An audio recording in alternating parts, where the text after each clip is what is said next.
pretty shallow. I could go a little bit deeper, but again, you'll find that you'll probably overwork the skin a bit once you go start doing some whip shading, especially if you don't have a tension bar on your machine, like we do on the injector, because that kind of allows the machine to back off a bit. Direct drive, you really got to be careful with the depth control, because if you have your needles set too deep, it'll just grind into the skin and it'll hack them up, right? So here is some whip shading. What I do is I'll put the needles in the skin and then I'll arc out.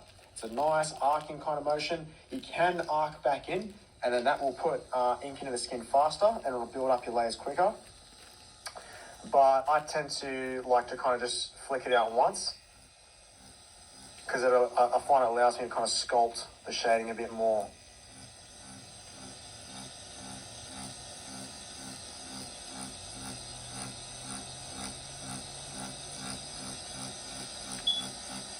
The faster you move your hands as well, the further apart the dots will be.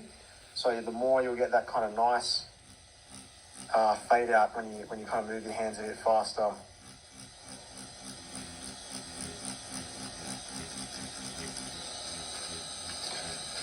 Another thing you want to do as well is cross hatch, right?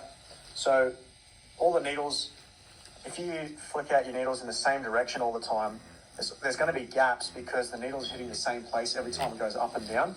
Whereas if you flick out a bunch of shading going like this, and then you change directions, and then you go like that, you're going to naturally fill in all those little gaps that are left by the needles going up and down every time it moves across the skin. So you're going to get more even transitions if you cross shade.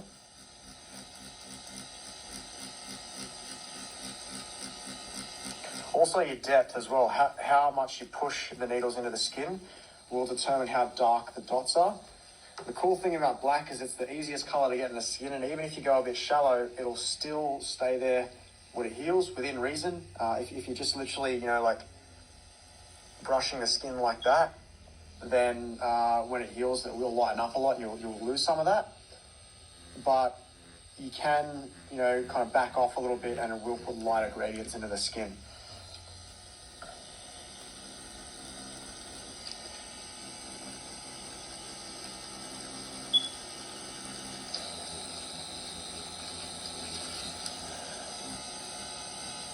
And then again, I'm just arcing out, spreading that shade.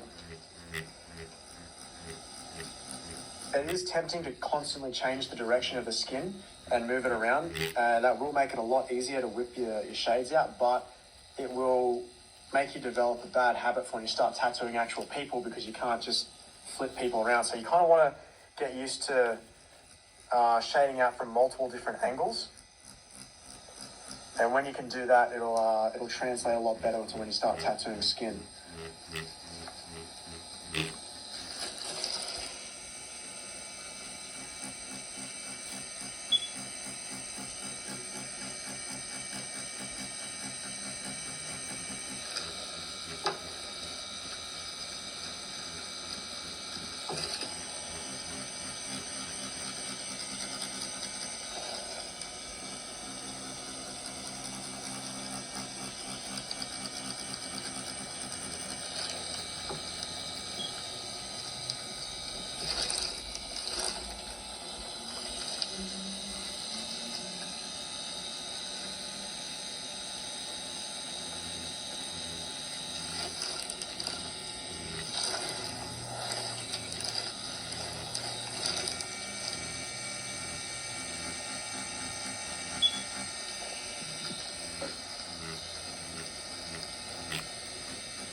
Just the square and a triangle. We are not in kindergarten anymore.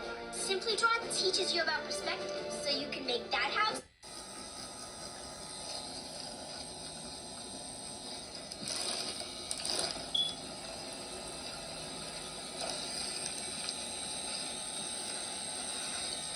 Cool, so that's whip shading.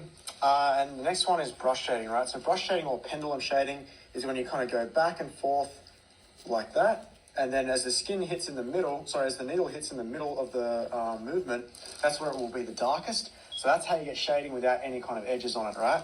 When you don't, sometimes you won't always have like a line to whip the shading up from.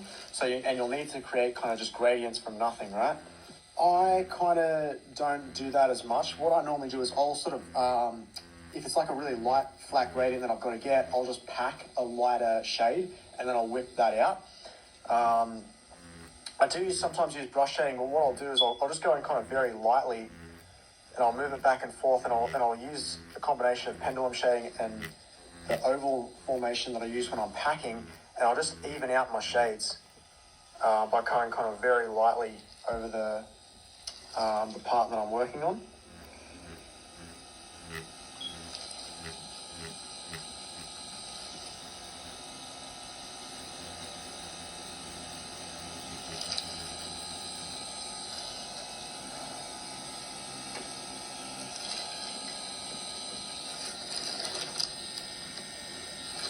But yeah, just to demonstrate sort of the brush motion.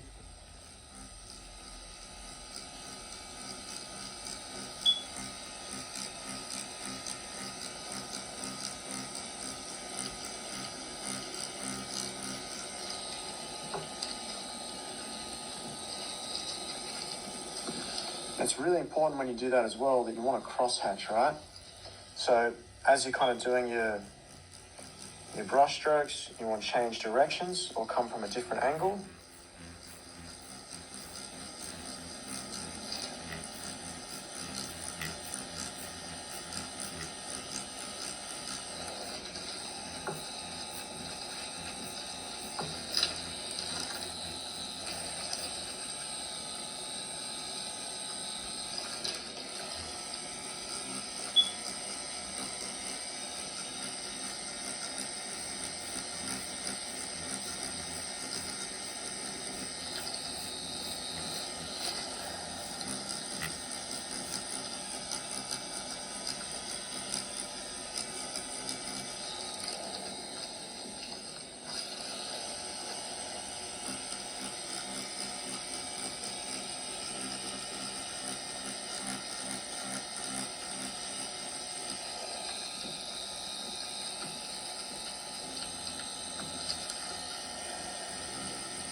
Right now I'm kind of using like that really light packing kind of motion to even stuff out.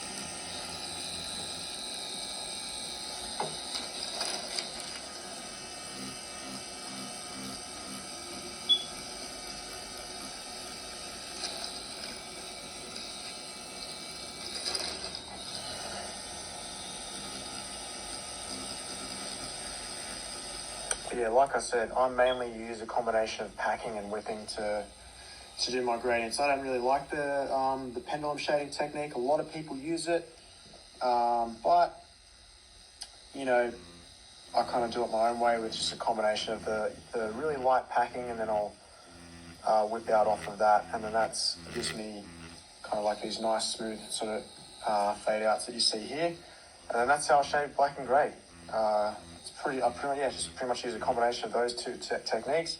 I do a lot of shading from the corners as well. It's really cool when you build up like a solid.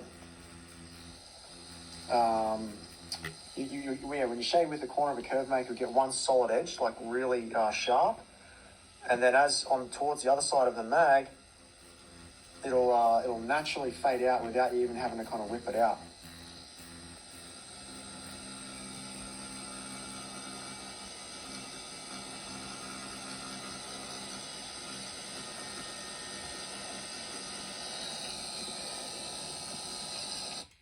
I tried to draw anime art, but I just can't. Maybe the drawing lessons in Drawing Desk will help me. Draw.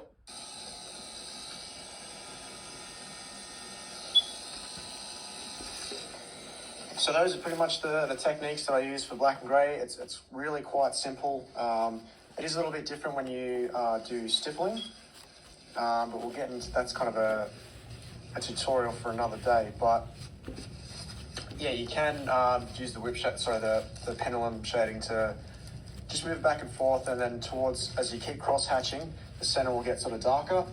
But you know, if you find that technique doesn't work for you, you can kind of shade pretty much any tattoo with a combination of packing and whip shading. So we're going to put that into practice. We're going to tattoo this hand that we outlined yesterday, and I'll just show you all those techniques as I explained them before.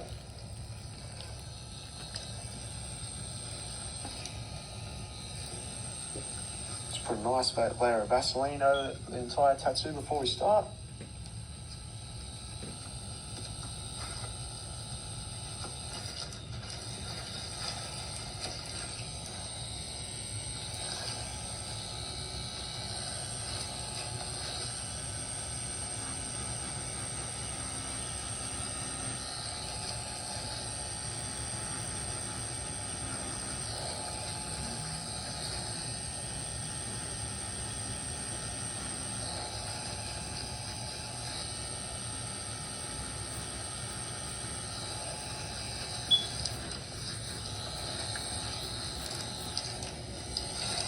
Again, I'm just when I want to get really light areas. I'm literally just very lightly brushing the needles against the skin, just to smooth it out, so that when I put the next gradient over it, it's a nice and smooth blend.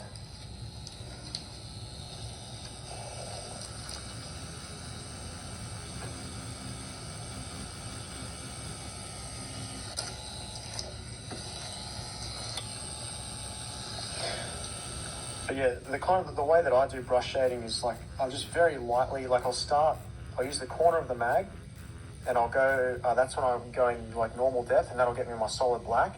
And then in order to blend that out, I decrease my depth, and I'm just lightly brushing the top of the skin, and then that's how I get those lighter fades with the black.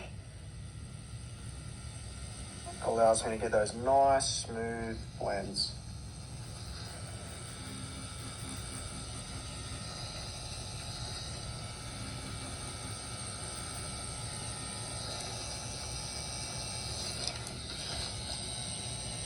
You want to get to a point where the black is so smoothly whipped out that you kind of almost don't even need the lighter shades to blend off of it.